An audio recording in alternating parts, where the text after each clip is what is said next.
Latest क्या है इसमें कैनाल इशू में? देखिए कैनाल इशू में अनाउंसमेंट हुई? बिल्कुल लेटेस्ट ये है कि अनाउंसमेंट तो ऐसा सच नहीं हुई है और सिंध के गिले शिकवे जारी हैं। वजीर आला सिंध मुराद अली शाह के भी बड़े तुंद तेज बयान आ रहे हैं और उसमें फिर वजीर इत्तलात पंजाब उस्मान बुखारी के बयान भी आ रहे हैं। फिर पंजाब हुकूमत ने लेटेस्ट जो पेशरफ्त है वो ये कि पंजाब हुकूमत ने इरसा को, जो कि पानी की तकसीम का इंडस की जो वाटर जो डिवीज़न है उसका एक इदारा है, तो उसको एक खत लिखा है पंजाब हुकूमत ने और उन्होंने कहा है कि देखिए सिंध को आप हिस्से से ज़्यादा पानी दे रहे हैं अभी इस वक्त और पंजाब का पानी भी आप सिंध को दे रहे हैं, तो उन्होंने गिले शिकवे अपने किए हैं।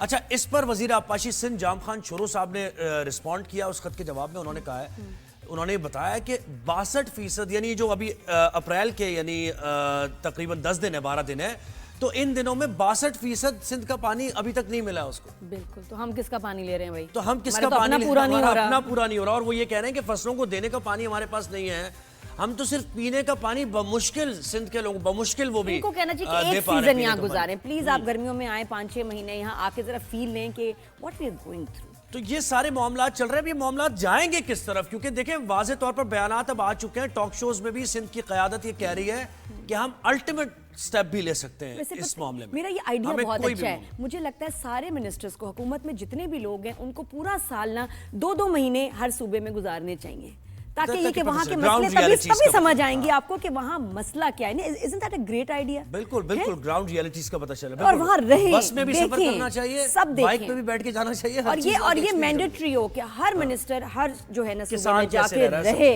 होना चाहिए, तभी समझ आएगा। क्योंकि आप पूरे मुल्क के जो हैं जो उसके लिए फैसले कर रहे हैं, तो आपको पता है कि आपने सूबे के आगे रह के पता चलेगा। वैसे तो ठीक है रिपोर्टें आ रही होती हैं, बट तो अब इसमें ताज़ा तरीन अपडेट क्या है? हमें ज्वाइन किया है सिंध हुकूमत के तर्जुमान सुखदेव असरदास ने। बहुत शुक्रिया सुखदेव, आपने हमें ज्वाइन किया। ये तो हम देख ही रहे हैं, बयानात चल रहे हैं और जाम खान चोरों का भी बयान हमने देखा कि जब पंजाब ने खत लिखा है, क्या पेशरफ्त क्या हुई है? कोई हल की तरफ भी जा रहा है ये मामला या वहां बनते जा रहे हैं कैनाल्स और आप एहतजाज करते जा रहे हैं बस? जी अस्सलाम वालेकुम, good morning, thank you for having me. देखिए सबसे पहले आपको एक चीज समझनी पड़ेगी ना, अभी तक ये कैनाल्स जो है वो अप्रूव प्रॉपर्ली नहीं हुए। अभी तक ये प्रपोजल के फेज में जो हमारा स्ट्रक्चर है उसके थ्रू पहले इसको एक्टिक में आना पड़ेगा, फिर जो काउंसिल ऑफ कॉमन इंटरेस्ट है उसमें आना पड़ेगा, वहां से ये कैनाल्स अप्रूव होंगे, फिर जाके इनके ऊपर एलोकेशंस होंगी, बजट आएगा, पैसे रिलीज होंगे, फिर जाके काम होगा। जाहिर सी बात है, जब तक पैसे एलोकेट नहीं होंगे, पैसे प्रोजेक्ट के लिए रिलीज नहीं हुए, तो काम कैसे होगा, कौन जेब से लगाएगा? तो अभी तक तो ये प्रोजेक्ट्स अप्रूव नहीं हुए प्रपोजल फेज में। जब कैनाल्स की बात चलती है, अनफॉर्चुनेटली मीडिया पे और मादरत के साथ जो एक सेंसेशनलिज्म क्रिएट करने की कोशिश की जाती है पॉलिटिकल पार्टीज की जानिब से, ताकि वो थोड़ा एयर टाइम गेन कर ले, तो वो जो असली मसला है उसको पोर्ट्रे नहीं कर पाते। सिंध पंजाब का मसला या जो पाकिस्तान का मसला है पानी का, वो अभी से नहीं है, हमें समझना पड़ेगा वो 150 साल से, पाकिस्तान बनने से पहले से है। ठीक है जी, ये टाइम एंड अगेन इस पे मायदे होते रहे हैं। हमें समझना पड़ेगा लोअर राइपेरियन क्या है, अपर राइपेरियन क्या है, पंजाब हमसे ऊपर है, उससे ऊपर इंडिया है, सबसे नीचे सिंध है। तो दो में आता है तो सबसे आखिर में हमारे पास आता है, उसके बाद वो अरेबियन सी में समुद्र में चला जाता है पानी, नेचुरल फ्लोज होते हैं। आखिरी जो मुआहदा हुआ था वैसे पाकिस्तान बनने के बाद काफी मुआहदे हुए, 48 में मुआहदा हुआ, 60s में मुआहदे हुए, 78 में मुआहदे हुए, काफी कमीशन बने। 1991 में हुआ आखिरी मुआहदा। जी जी जी जी 1991 में लास्ट मुआहदा हुआ, जिसमें तय किया गया कि 124 मिलियन एकड़ फीट टोटल पाकिस्तान के अंदर पानी ऊपर से छोड़ा जाता है। मतलब पाकिस्तान के हाथ में पानी नहीं है, हमारे हाथ में नहीं है कि हम उस पानी को बढ़ा सके, कम कर सके। हमें ऊपर से, मतलब इंडिया की जानिब से हमें 124 मिलियन एकड़ फीट पानी आता है, जिसमें से 114 एकड़ फीट जो है वो सूबों के लिए रखा गया, 10 रखा गया एनवायरमेंटल फ्लोज। एनवायरमेंटल फ्लोज क्या होते हैं? आपके मैंग्रोव्स हैं, दरख्त लाइन्स है, उसके लिए।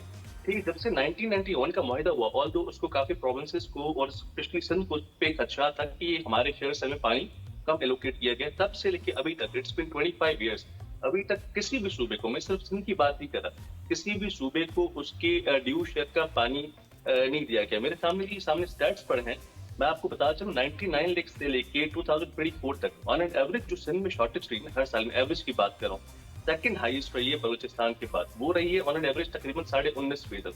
सेकंड हाईएस्ट है बट मोस्ट इंपैक्टफुल है, क्यों? क्योंकि बलूचिस्तान में इतनी ज़राअत आपकी होती नहीं है, एग्रीकल्चर होती नहीं है।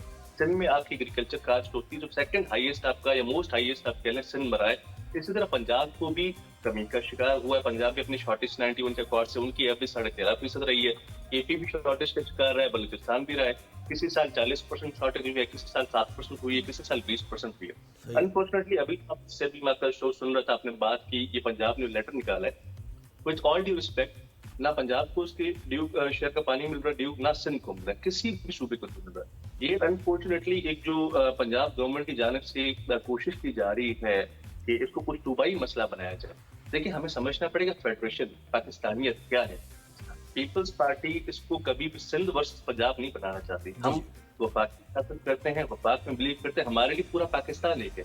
मैं सिंध का शहरी हूँ, मैं बलूचिस्तान में मेरा सूबा है, पंजाब में मेरा सूबा है, क्या पख्तूनख्वा मेरा सूबा है। इसको हम सूबाइयत का इशू बनाएंगे तो उस पर डिवीजन होंगे। पहले ही आप देख रहे हैं आपके मुल्क नहीं, में लेकिन जो सीरियसनेस देखे ना, एक चीज यहाँ प्रॉब्लम ये होती है ना कि जो सीरियसनेस आपकी तरफ से दिखाई जा रही है, यानी सीनियर वजीर सिंध शर्जील नाम मेमन साहब के बयान साहब ने हमारे और वजीर आला के भी, दीगर रहनुमाओं के भी, कि भाई ये जिंदगी और मौत का मसला है, लोगों की जिंदगी का मसला है, तो इस पे हम बिल्कुल भी पीछे नहीं हट सकते।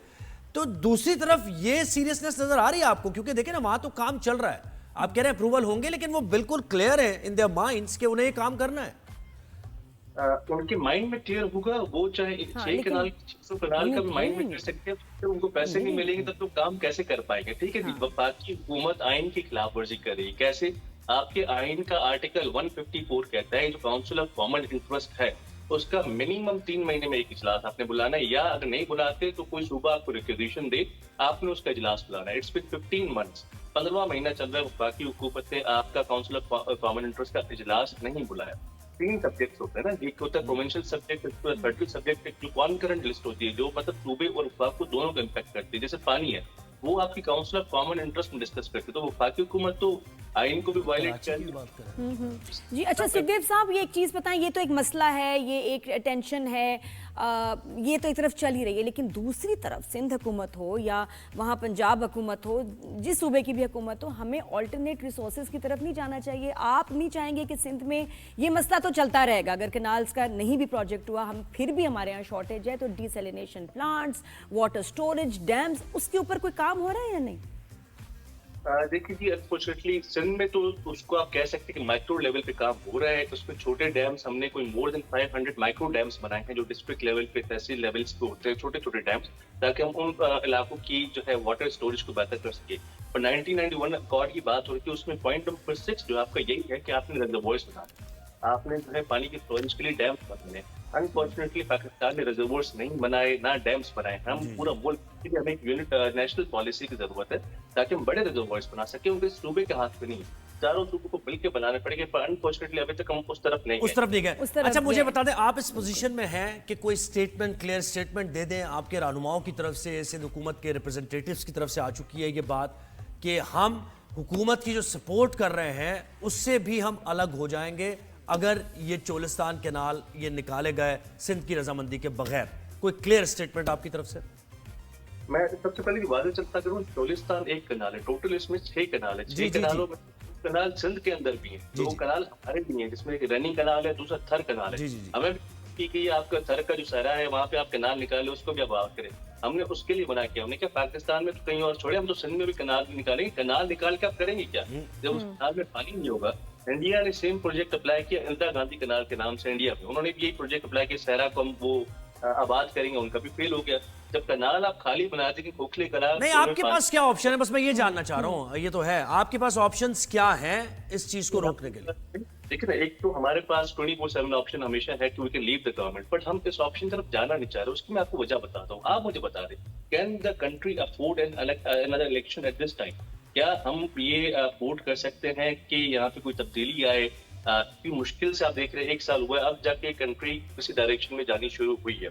ठीक है, हमने जहर के वोट भी पिए हैं IMF कंडीशंस के हवाले से, सिंध में भी उसमें साथ ही सिंध गवर्नमेंट ने कमिटमेंट्स के हवाले से, बट हमारा मुल्क जो है अभी दूसरा इलेक्शन अफोर्ड नहीं कर सकता। तो हमारी पहली प्रायोरिटी ये है कि हम जमहूरी तरीके से विदाउट क्रिएटिंग एनी डिविजन्स, हम जो है तरीके से प्यार मोहब्बत से। तो ये आप सियासी ऑप्शंस इस्तेमाल कर रहे हैं, आप पावर शोज करेंगे, आप जलसे करेंगे, लोगों को मोबिलाइज करेंगे, अवेयर करेंगे, ये और साथ साथ स्टिल लेकिन इस मसले को दूसरी तरफ कंट्रोल करना सुखदेव साहब बहुत ज़रूरी है। कराची में इस तरफ जो डेवलपमेंट है वो तो अब कम है क्योंकि समुंदर आ गया, प्लॉट्स ख़त्म हो गए, लेकिन बहुत तेज़ी से कराची डेवलप हो रहा है हाईवे की साइड, दूसरी तरफ जहां पानी और गैस के वही मसाइल हैं। तो क्यों नहीं आप वहाँ के डेवलपर्स को कह रहे? आई वॉज थिंकिंग कि वो खुद वाटर स्टोरेज और ग्रिड सिस्टम बनाए, बिजली का अपनी बिजली बनाए वहां के रेजिडेंट्स के लिए, उसने डेवलप हो जाना है। अगले 5-10 सालों में वो जगह डेवलप होगी बहुत तेजी से, लेकिन वहां पानी नहीं है जो कराची में पूरा नहीं है, और अब वो बहुत तेजी से डेवलप हो रहा है। तो आप उनको क्यों नहीं कहते कि अपनी बिजली भी बनाएं और स्टोरेज भी करें पानी की, और आप ऐसे प्लांट्स बनाएं, they have the resources and money.